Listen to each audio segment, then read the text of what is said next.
Good morning and welcome to Breath of Fresh Air, Season 6, Episode 2, with our presenter today, Lynn Rhors. I will open us with prayer, and then Kathy Phillips will come after I am here. This is a Pilgrim's Prayer by Thomas Merton. My Lord God, I have no idea where I'm going. I do not see the road ahead of me. I cannot know for certain where it will end, nor do I really know myself. And the fact that I think I'm following your will does not mean that I'm actually doing so. But I believe that the desires to please you does in fact please you. And I hope that I have that desire in all that I am doing. I hope that I will never do anything apart from that desire. And I know that if I do this, you will lead me by the right road, though I may not know anything about it. Therefore, will I trust you always, though I may seem lost in the shadow of death, I will not fear, for you are ever with me, and you will never leave me to face my perils alone. Amen. Amen. All right, Ms. Phillips. Oh, yes. Good morning. Well, I am sure that everyone has had a chance to read Lynn's impressive bio, all that she is involved in, and many different ministries. Lynn and Terry and I met Lynn when we did the Sacred Ground program through the Diocese of Virginia. And it was really has been life-changing. It was a wonderful, wonderful series, and could not think of a better person to invite to speak to our group and become a breath of fresh air, breather, fresh air, I guess. So Lynn also has just recently completed the new pilgrimage that the Diocese of Virginia has developed, and she will tell us all about that. So without further ado, Lynn, thank you again for joining us and for your wisdom and guidance and friendship. So thanks again. Well, thank you so much. When Kathy emailed me earlier this summer, and then called, I think you called me, and we chatted on the phone and invited me to do this, I was incredibly gratified that she thought that was a good idea. And then I had a spiritual experience that was worth sharing. And we think of that in our own terms as personal, and we go through our struggles and our positive experiences. And but it was a wonderful opportunity for me to really revisit and sit with, okay, where am I now in my spiritual life, and how has it changed over the last few years? And I know that having taken EFM, Education for Ministry, in the Episcopal Church back starting in 2015, a component of each of those 4 years is to write your spiritual autobiography and share it with the group as an introduction.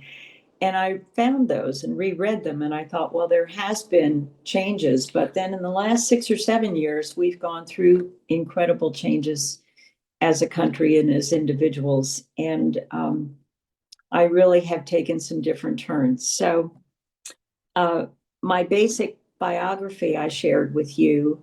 And I think that there are some basic questions I asked myself that I'd like to mention first as a framework for you and for you to be thinking about for the end of the program when we talk amongst ourselves and think about this further.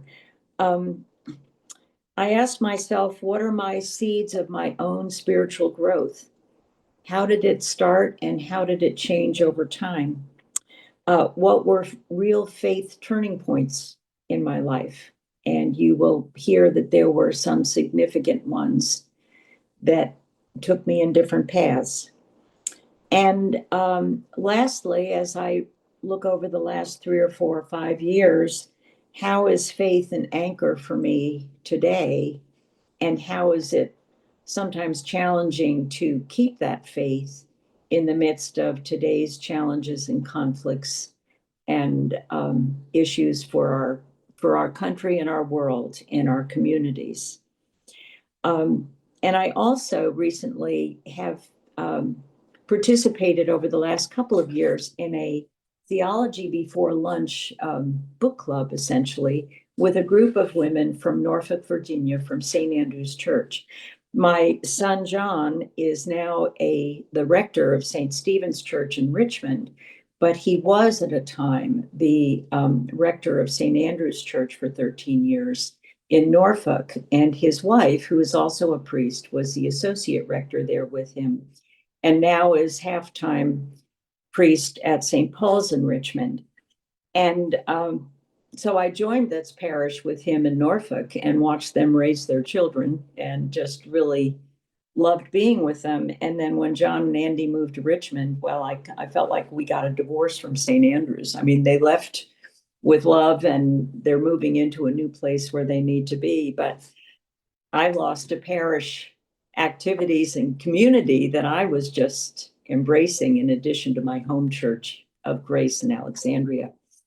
So I belong to this book club, and we've been reading a book called Being Mortal, written by a doctor who, and some of you may be familiar with it, talks about the end of life and where we are and how are we living at that time and how do we share that and navigate that with our families.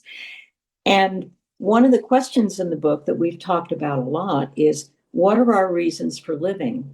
And when we think about that, it also has to do with how does our faith support and underpin and nurture our reasons for living? So that all of those questions led me to think about where I am now. So my early roots, as you know, I was born into a family of faith. And that's one way we choose a faith community. We're born into one, and our parents take us to church, and we grow up knowing that faith. We might find a church community through friends as we're older. We might follow a certain faith leader, and that leads us to church, or a denomination that inspires us. We might choose one that has a service program. We have a food pantry at Grace Alexandria, and we get people from the neighborhood and right now we're getting a fair number of, unfortunately, retired or fired or furloughed federal workers from all kinds of agencies who are coming to fill grocery bags with us and be purposeful and help the community and fill something in their lives. And that certainly is a way that they have found a faith community. Or we stumble along onto one when we're in a real crisis and we need something and have to reach out and don't have help anywhere else. And I would say that in some ways, all of those things have applied to my journey. The faith started with St. John's Episcopal Church, a colonial church in the village of Pleasantville, New York, 30 miles north of New York City. It was a low church setting for the Episcopal Church, had morning prayer 3 Sundays a week and the Eucharist on the 4th Sunday, and an 8:00 Rite One service in silence. And it had Sunday school and youth choir that I joined when I was 10, and different small fellowship activities, but it had no youth group. And so I joined the Presbyterian Church youth group, which was a larger church down the street, and I had friends that were there. So they welcomed me in. They called me the JV Catholic.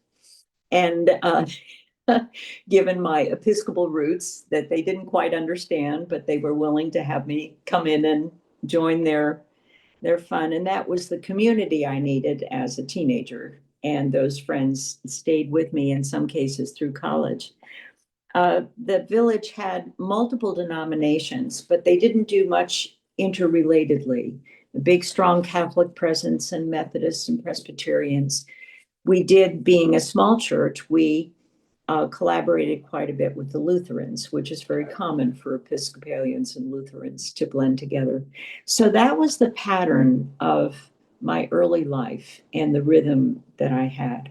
My mother had grown up in a very high liturgical setting of an Episcopal church in Ossining, New York, which was a river town on the Hudson River, just a few miles from Pleasantville. Trinity Episcopal Church was again very old 19th century church, but with Tiffany windows, with red velvet cushions, with incense in the air. I would go there as a little kid and I would just be in awe and afraid to sit down and just looking and taking in all the senses, but it just seemed like a place of wonder and mystery compared to the plain stone walls of St. John's. But it was another, and all 1928 prayer book, as you can imagine, back in the early 50s. And, but I was exposed to a lot of different levels of the Episcopal faith, but always with that same liturgy and rhythm of prayers and rhythm of words. And the music and the hymns was the same pattern and rhythm. And that just really, week after week and year after year, became a just part of me. You know, you go through those rituals and you may not understand it at first, but after a while, they become familiar. And even when I went off to college or visited other places, and I would go to an Episcopal church and I would walk in and I would feel at home because of the service and because of the hymns and because of the rhythm of the community. There was never a sense of walking in and not having a clue of what to do. And I think that made a big difference in the security and anchor of that beginning faith in my life. And I moved around a fair amount as a young child. But the irony and somewhat surprise as I look back on it was that I was baptized, confirmed, and married from the same St. John's Church in Pleasantville. And then I left the town after college. I went to Bucknell University in central Pennsylvania, which is a very small Lewisburg farm town. But was a wonderful small liberal arts school. But there again, I took, going to college is a complete transition. And my brothers and I were the first to go to college on either side of the family. So this was a big jump and transition. My family had been basically middle class, blue collar careers. And this was a huge leap for us. But again, I joined the chapel choir. I joined the school choir and went to a local church occasionally. Just there was no particular youth program for Episcopalians at the campus. But the choir again became a touchstone. And there I was learning to sing some of the great sacred music pieces and the requiems. And we were a traveling concert choir that would go to other universities in the state and put on concerts together. And so that music in a church setting and with a church meaning in terms of supporting any requiem you sing is just imbued with what our faith means. And it was just a way of internalizing a spiritual life without having a particular Bible study or going to church every Sunday and all those rituals that we say show that we're faithful. And I have to say to this day, I am a constant failure at trying to set up a regular daily prayer time and Bible reading. I am in a Bible study and I do different retreats and things, and I'm in church every Sunday. But there's a piece of me that I think music and being in nature and seeing God in creation, that's my prayer time, I have to confess. And I think that in a sense, we each have our own way of keeping our faith alive and purposeful, or finding it when we've lost it by going back to things that feed us. So in those early college years, again, the music was a place, and also throughout both high school and some of the activities I did, and then going into college, I found that a major thread of my, I guess, fulfillment of sense of service, which I now really equate with a sense of what my spiritual path is, was finding out ways that I could be part of a service community. So I joined groups in college and then both in high school and in college, that fit that reaching out into the community and doing service where it was needed with other people. And that became a regular path that I followed then into my adult life. I met my husband in college, and he also was a cradle Episcopalian, but grew up in New York City, very different background. And parents had gone to college, and we were quite different in our background, but had common ground in other ways. And that that sense of being having that common church route, we actually, when we were dating, would occasionally go to church together, as something that we knew we were both familiar with, and it was comfortable and another way to get to know each other. And that carried through in it after we got married and we were in graduate school. He was drafted out of graduate school during the Vietnam War, but was sent to Germany instead of Vietnam, fortunately. So we married and spent several months in Germany living on the economy, because he didn't have enough rank to live on the army base with a wife. And that was a whole nother experience, because I was a stranger in a strange land and didn't speak German. And that was a real test to who we were together and who I was, and how to adapt and be the other, and figure out how to. And that was a good lesson to learn going forward for the rest of my life. And I think for any of us. But we, through graduate school, life was busy. I was teaching by that time. I was an educator, and he was going to school full time. We again were active in some, I was active in some service opportunities in the community, but basically busy with careers and going to school at night and all of those kinds of things that drive you. And church attendance was put up by the wayside. Then when we finally moved to Oklahoma with his first teaching job as a history professor in Oklahoma State, I had a new teaching. I was raising at that point our son, and then eventually our daughter. I became active in roles in the college community as one of a group of faculty wives that entertained international students' wives once a week in our homes for a coffee hour. And we would share our food. We would invite them to bring dishes from their country. They would come with their small children. They were alone in this country. They were stuck in married student housing, often raising children that they had no idea how to raise, because they came from families who were very affluent in their own countries and had nurses and maids and assistants and help. And many of these women were highly educated, but here they were on hold for their own lives with their husbands' careers. And it was a remarkable experience of broadening my worldview and my understanding of different cultures, of different languages and living patterns, of family patterns, completely different faiths. We had any faith you could imagine in these groups of women. And it was really a gift of being able to give to them and to receive so much more in what they shared about who they were as people. And that, I think, began the underpinning of my understanding of the broader humanity of all of us. You know, it doesn't matter what language we speak. It doesn't matter what our education was, what our social structure was, what our family upbringing was, what our faith was. Our basic humanity has so much more that can bring us together if we want to find those conversations and share those stories and find that common ground.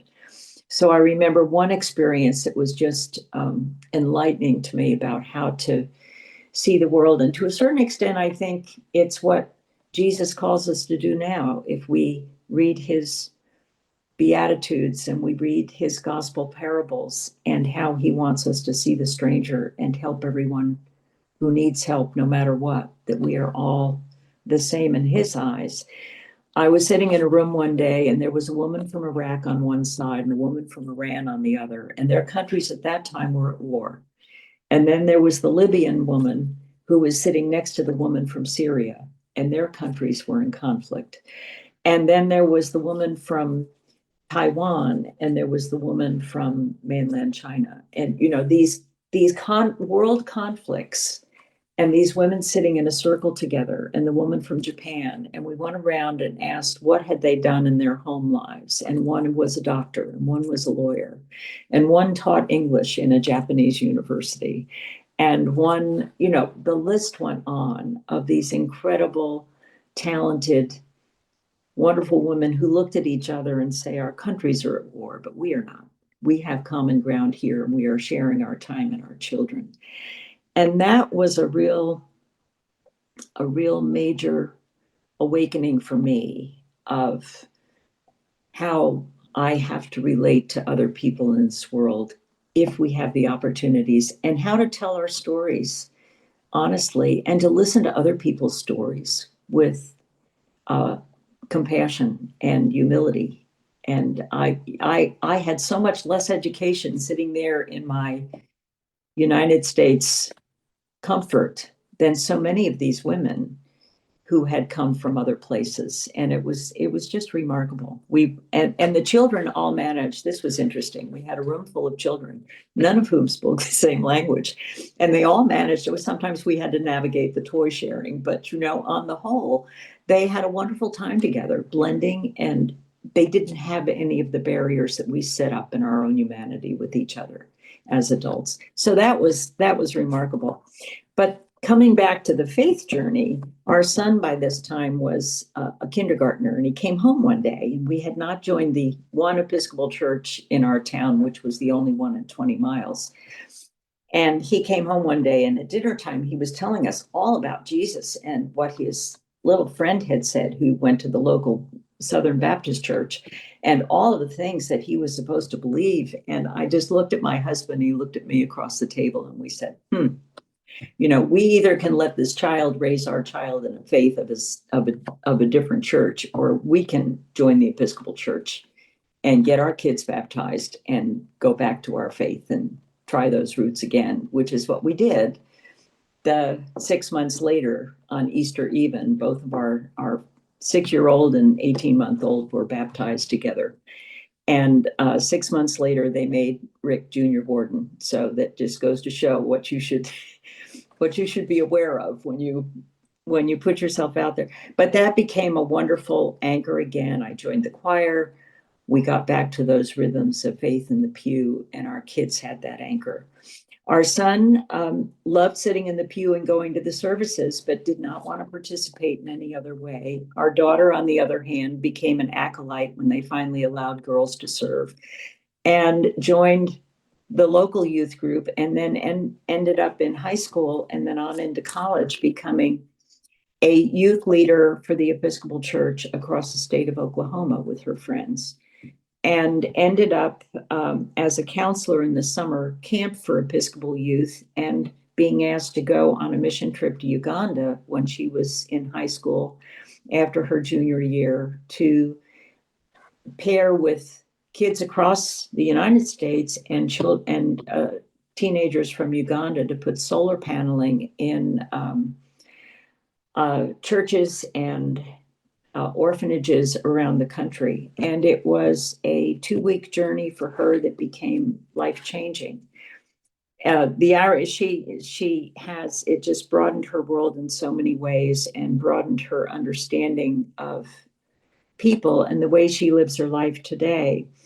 Another irony is that my son went on to college to a history degree, and then went to divinity school, married his wife, who was also at divinity school with him. And our daughter married an Irish Catholic who didn't go to church anymore, but his parents were thrilled. She was marrying someone who had a priest as a brother, who could marry them in a garden ceremony with the Episcopal liturgy.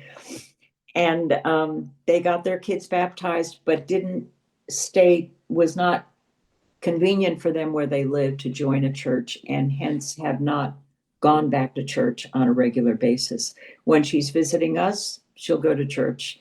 But the faith that she grew up with, I think I see in the way that she lives her life and nurtures her family. And so you never know where faith is going to lead you. But a crisis point came, as we often have in our lives, when after my daughter was a junior in high school and my son was away at college. And my husband said one day, after 27 years, I've decided I don't love you anymore and I would like a divorce. And this was blindsiding to me and to our children, and probably to almost everybody else that knew us. Complete shock to the priest in the church. Was not a shock to people in his history department. He ended up 2 years later marrying a former graduate student. But it was a life change for me, certainly. It was a devastating moment. And I went from a person of outreach and activity and family connections to just a real darkness. It happened to coincide with Holy Week, the week before Easter. And I went to church that Easter Sunday. We had been practicing this glorious music, and the brass and the fanfare and the rejoicing. And at Rick's behest, we were going to keep this news a secret until the end of the year so that it didn't affect Monica's school year and work. And so keeping it a secret was meaning to play a real charade. And so I went to Easter and sang that music and participated and did everything else. And I have to say, I felt absolutely no spirit at all. I was just dark. But yet again, in spite of that, having to go through those weekly routines, having to go through the house routines and the going to my library school job every day and doing all of the patterns of life and keeping it together was really, I think, God's way of showing me that you can do this no matter that you don't feel it. I'm doing this with you and we will get through this. I didn't understand that mentally at the time, but that was, I think, the ultimate outreach. And so those routines carried me through going to choir practice.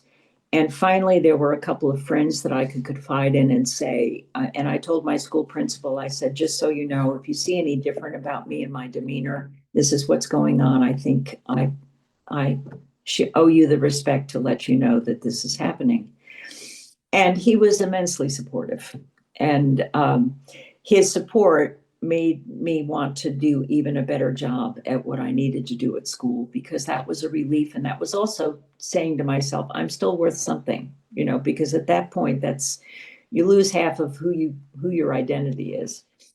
And so I moved along with those steps. And then there was a real turning point. One morning I was getting breakfast ready and my daughter was on the other side of the house getting ready in the bathroom. And all of a sudden she yelled, "Mom, come quick." And I thought, I don't have room for a crisis. I hope nothing's wrong, but I just can't do any more. And I ran to the bathroom and looked out the east window. And she said, "Mom, look at the sunrise."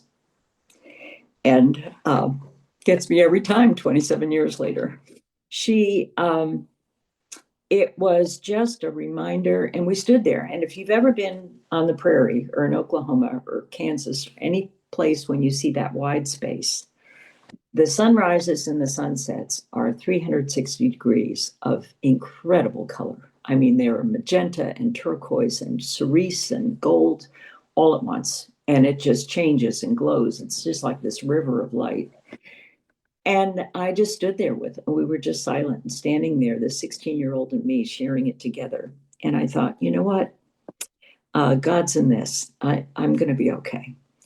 And of course, there were ups and downs and lots of them the next few years. But the touchstones of getting back to a rhythm of continuing to sing in the choir, but feeling it now and listening to the prayers with some rhythm and conscious. And then I got into the practice of looking out the window every morning and every night and looking at the sky. I started to garden and transformed the yard in ways that I wanted to garden and not the formal style that my husband had prepared. So I just did all kinds of things that would have been unheard of.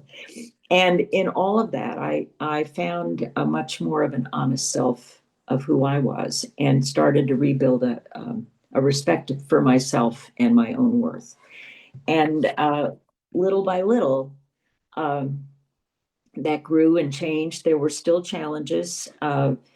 There were I started to reach out to serve in other public ways where I didn't know people, but I joined the Habitat for Humanity board. I got more active in some other church-related outreach and in some school programs and service programs for working with other teachers and uh, just put myself out in places that I never would have had the confidence to do. I was not comfortable with that, but I just knew I had to test myself and build more of an identity. I became the treasurer for the local education association, and this is the English major, you know. And it was, but I learned how to stand up in front of 600 people and give a treasurer's report. And then I went to national conventions with a group of teacher friends who were serving too. And it was building muscles that I never knew I had had and had not had permission to have, either from my traditional upbringing or my husband's expectations of what marriage should look like and what my role should be. And I discovered a new person. And I think the outreach, the emphasis on being in nature and creation and being a part of that, the ritual of the worship and the music in my life built me back to be stronger to take the next steps. So eventually, both my kids went east to college. We said it's a big world out there and we're going to make this happen. And when Monica was getting ready to graduate, I decided it was time for me to move back east and get a job there. I had to retrain myself to feel that it was I at 57 years old and coming from Oklahoma with that bias that we can have with labels and places and geography in this world, let alone an older woman. At that time in the early 2000s, I thought, okay, it's time to get nationally board certified as a teacher and get that credential and go through that process to make myself much more appealing and hireable to the East Coast that I imagined.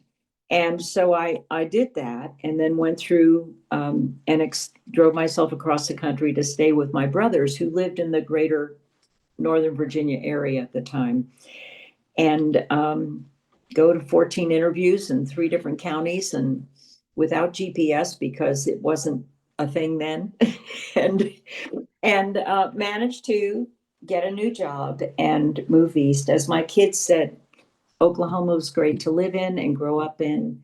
It was a great community, university community, but we're not coming back and the food's much better here. So you just need to move east and come join your family again and set up roots. So I did. I had to say that was a huge transition. I moved to a school that was really in South Arlington, that was a wonderful school in its own way, but very much not a cohesive place. It was a local graded, socioeconomically diverse, racially diverse population, and a Montessori trained and run population, half and half in the same school, 2 different sets of parents, financial supports. And we never had a principal who could bring all of that together. I had 7 principals in 11 years, which you can imagine in school settings was pretty disruptive and discouraging. And as the librarian, I worked with every parent, child, staff person, support person, and community leader. And I was the generalist, but really had no ownership of my own space because I was serving everybody. And it was a huge challenge. It taught me a lot. It was very difficult in many ways. But since my salary doubled from Oklahoma to Virginia as a teacher, I could build a retirement and build a security. And really, with what I learned to do and had to do and navigate, I gained a strength in myself that was really positive. But to make that all work, as soon as I got there, I called my son and said, okay, you're going into the priest business. How do I pick an Episcopal church there? I think there are 20 in the region here. And what do I do? And he said, well, you could go on the websites. You want inclusion, you want music, you want a good liturgy, you want outreach, you know what speaks to you. How do you figure that out? And he said, we've met someone at Divinity School, at Yale Divinity School, that we really like, and she has just graduated and become an assistant priest at Grace Church Alexandria. Why don't you go meet her? So I did. I met Ann Turner and introduced myself and got a tour with the music director of the church and decided this is close to home. I can do this. It speaks to me. I'll join, and then I'll get active, and I'll see if it works. I'll give it a year or two, because it takes time to know a community. You have to put yourself out there and ask to be known, as well as to get to know them. And so 21 years later, I am still at Grace Episcopal Church singing in the choir. Ann Turner left and she has come back. And it served as an anchor of a community. They are my community now in retirement. Ending my teaching career was very difficult, because at that point the school was just completely dysfunctional. And as a major player in that school, it made me feel quite a bit dysfunctional too. And that is always a challenge. But over time, I have learned again to search for outreach, search for retreats and spiritual opportunities and communities and workshops and sharing and small groups that can help me replenish myself in the midst of the place that we live and the world that we live in. And that has made a huge difference. And then during COVID, actually in the middle of the shutdown and the coming back out in 2022, I was sitting in my living room one day and I said, I have people in my life, my families, my children, my church community. I am not thriving. I just sat and said to myself, what is missing? What is causing this? And in the midst of my time coming back to Virginia, I had lost my mother at a later age in a long illness in a retirement home. And then my second oldest brother had died unexpectedly, and he and I were very close. And 30 years I had been away from him, and I had just come back and shared several years with him. And he died very unexpectedly, and it was a huge loss, maybe one of the biggest of my life. And I realized I had gone on and continued our activities and the routines of life and the living, and I had not grieved. And I had not really unpacked what that meant to me and what those journeys meant. And my parents' relationship with themselves, which was over 50 years long, was fraught with many things and traumas for them that my brothers and I had never fully understood. And I had not unpacked a lot of and explored a lot of those childhood memories and patterns in my marriage, and then death of a sibling and death of parents, and really sat with what that meant to me. And it was almost that truth and forgiveness and reconciliation that you have to make with yourself sometimes, and the journey that you go through. And so I went through some personal therapy that was just life-changing. And having someone just listen to the story and then hold a mirror up and say, well, you had no role model for that at that stage in your life. She took the guilt away and replaced it with an understanding and a forgiveness and a belief in myself. And through that and my church activities and my sharing in outreach, I think I finally, and nature, which has continued to be a path, I finally sat with the idea that, what, if God thinks I'm enough, then I must be enough. And let's just own that. Let's just live with that each day. And yes, there are going to be lots of things that are disappointing and lots of things where there are things you can't fix. but with Thank what you. I have control of. That's important. That's awesome, Lynn. Thank you so much. You're welcome. Do we have a chance for maybe some questions that I feel like I know you so much better now. Gosh. Well, I think that the questions I would have for the group are some of the ones that I really asked myself. You know, what are some things in your life that anchored you in some sort of sense of a spiritual need and a spiritual faith as a practice? And then what were some turning points for you, as you've heard some of mine, that brought you back into a church or a faith and an understanding of it in yourself, or places where you felt there was a real void and a struggle to find it again and fill that back up? So we're looking for sunrise moments. Sunrise moments and some of those dark moments. You know, what are the darkness that comes before the sunrise and comes after the sunset? And sometimes that can be a place of peace, and that can be a place of real anxiety and stress and anxiousness. And what brings you back to be anchored today in a faith to get through these times? Thank you, Lynn. That leads us to our next, the next part of this. So if you have a question, please unmute. Just raise your hand and make sure that you unmute.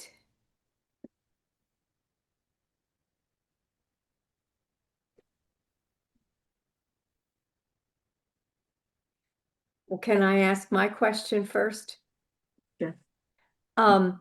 For me, the Sacred Ground series really was a turning point for me. I want to know what brought you to that. Well, Sacred Ground was part of that. I took my first Sacred Ground circle myself in the fall of 2020. The government had shut down. I was isolated from my daughter was in California. My son was in Norfolk with his family. I live alone. We weren't holding church inside. It was a bleak time. And the Virginia Theological Seminary offered sessions. And so I signed up for one, just seeing this is newly developed. It speaks to the outreach and the humanity type things that I'd pursued in my life. So I wanted to know more about this. And it was participants from all over the country, actually. It was not isolated and local, which was wonderful. There was no one that I knew, no one who knew me. And that was a blank slate to start. And just going through that racial history, I had taught in so many places that were so socially and racially diverse. And I saw also so many of the vestiges of those problems firsthand. And I just wanted to have more authentic knowledge for myself. So that started me off. And then once we did that, our church decided, a woman in our church decided to galvanize us to go through facilitator training together. And we ended up having 8 of us go through the training.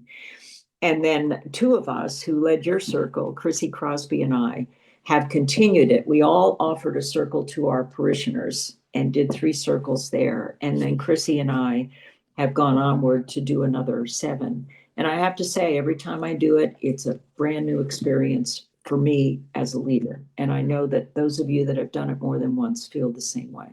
A new sunrise. And I see that Margaret has unmuted. Do you have a question? Oh yeah, Or- I was just so has your participation at Grace kind of gone on uninterrupted then? Yeah, I have continued to, choir was on a hiatus for a while, and they had 4 of us wearing masks and doing choir to a empty church for a while. And I was not involved in that, but yes, I have continued on and actually just stepped down from 13 years as fellowship chairman. That's more than enough time, and other people need to be invited to change the situation. I've stayed in the choir. the food pantry exploded during the pandemic. We closed down in the middle of March 2020, and we had been giving out 40 bags of groceries a week to local community members, and they would get a bag once a month. Within 2 weeks, we were giving out 400 bags a week to anybody who showed up at the door. And we now have an assembly line of food down the main hallway, both the lobby and the commons area as entrances to the church are full of bags of groceries and diapers. And we have continued that. And the numbers have dropped, but we've had we still have 2 distributions at night a week. We give out 250 bags both at the door and in the community. We've had some ICE raids nearby, and that has cut our to-door participation down a bit. So we have 2 community organizations that pick up bags and deliver them to homes. Oh, great. So that has continued. We have a lot of new young families. So there's one young family service that happens upstairs that has an attendance of maybe 50 people a week. I mean, it's just joyful. And the kids run around and they help set the church table. And we have a wonderful new associate priest in charge of the family ministries who's just embraces them. So yes, things are coming back. There's lots of healing and change to adjust to, but we have stayed active, and you would know many people in the pew who would be glad to see you back. And thank you. And the Brewster? I'm unmuted, so There you go. I just want to comment and thank you for the note that I made that you have to get to know the community and ask to be known. Mhm. And that happens when you recognize you're the other, when you're in a new community. We've only been in our community 4 years. Mhm. And initially, it's like you want to take a back seat and just watch what happens, who Yeah. does what, and how interactions are. Mhm. But that you do have to take the risk of being known and stepping. And I appreciate you sharing how that was for you.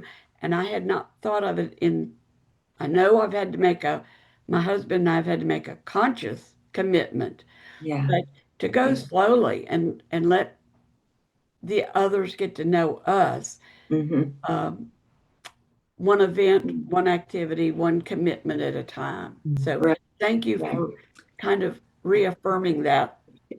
Well, I must admit that, and part of it was I was so alone essentially. My kids weren't here. It was a new job, a new place, a new everything.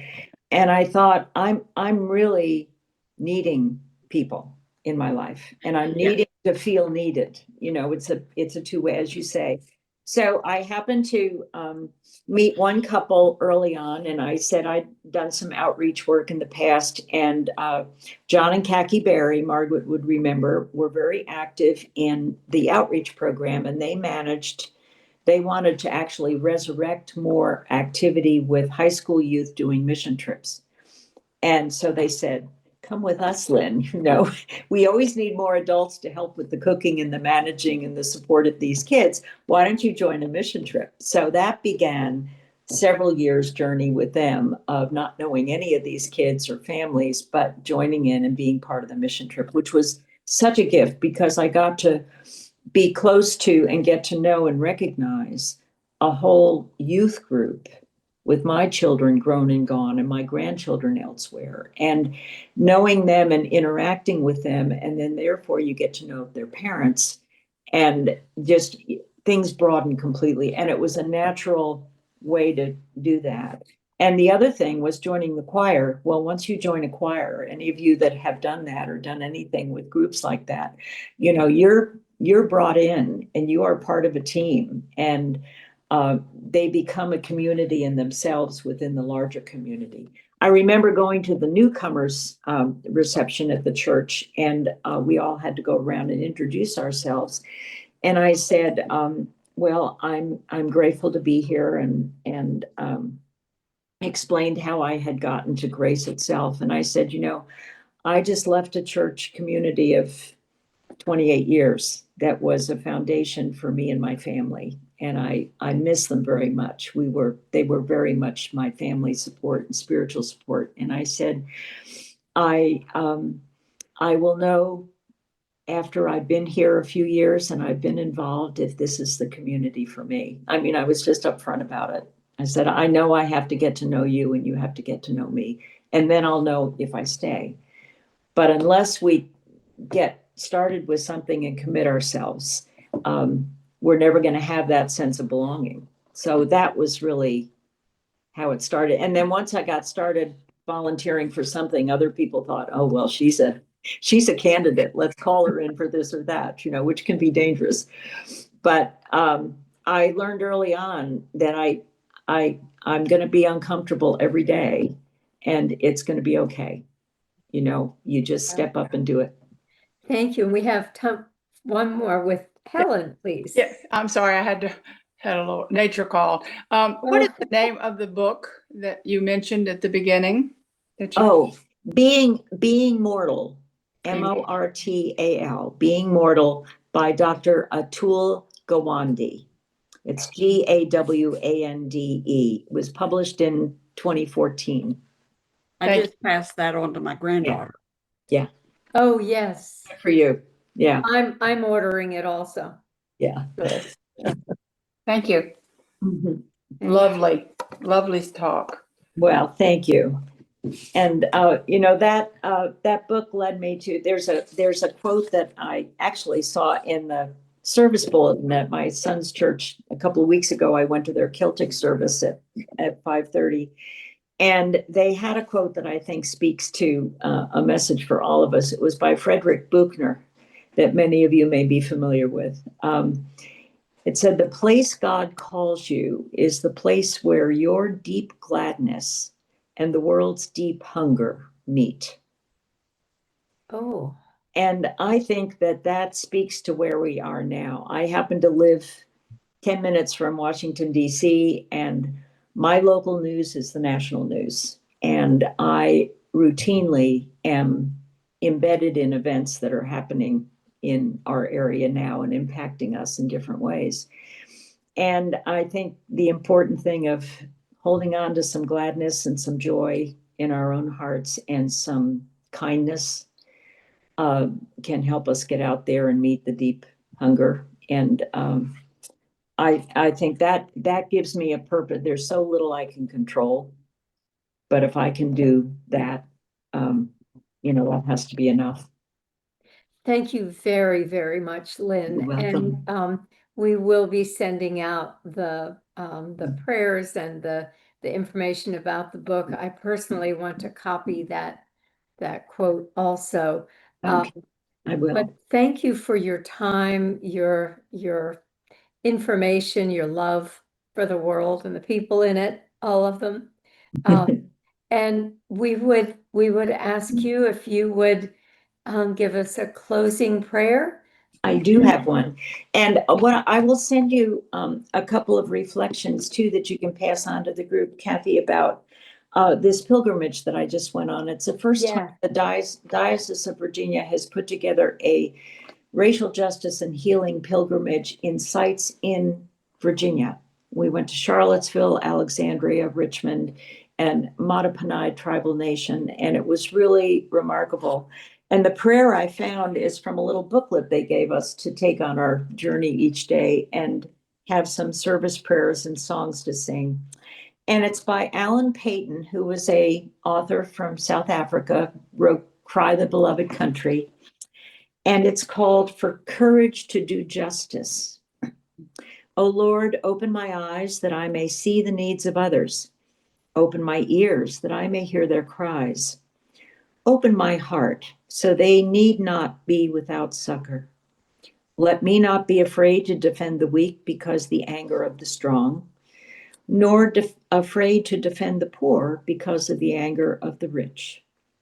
Show me where love and hope and faith are needed, and use me to bring them to those places.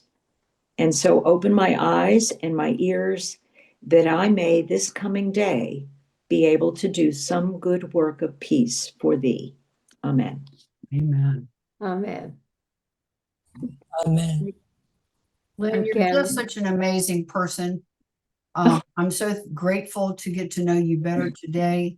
I thoroughly enjoyed going through Sacred Ground with you and Chrissy.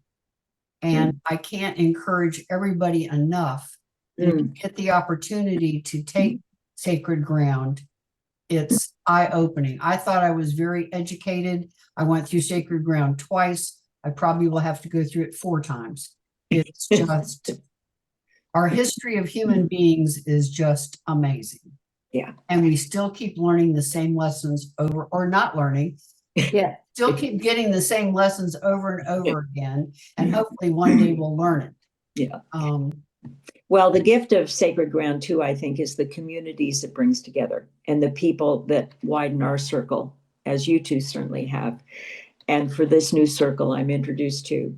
And I know that the Bishop Sean Rowe, our new presiding bishop, is very much in support of continuing and expanding the beloved community programs in Sacred Ground. terrific. So I think there will be lots of opportunities to do more wherever we are.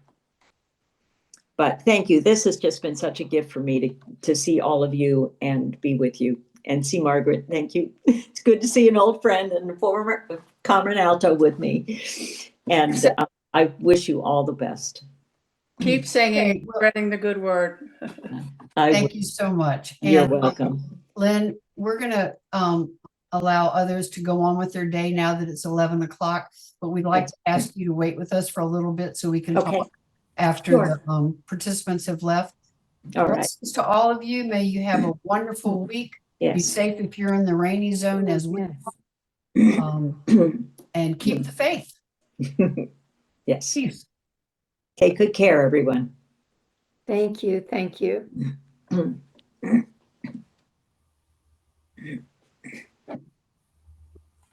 Lynn, I just want to let you know I'm coming to Virginia in November, and Excellent. so maybe I'll see you then. That will be lovely. Take good care. Okay.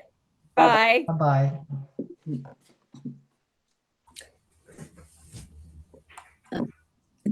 I don't know who iPhone is. I texted you. We don't have your name. We just have the use our iPhone. So if you could let us know who you are, I'd appreciate it. Thanks. Is that Natalie? Is No, Natalie? Natalie's still on the screen. I've got just says iPhone.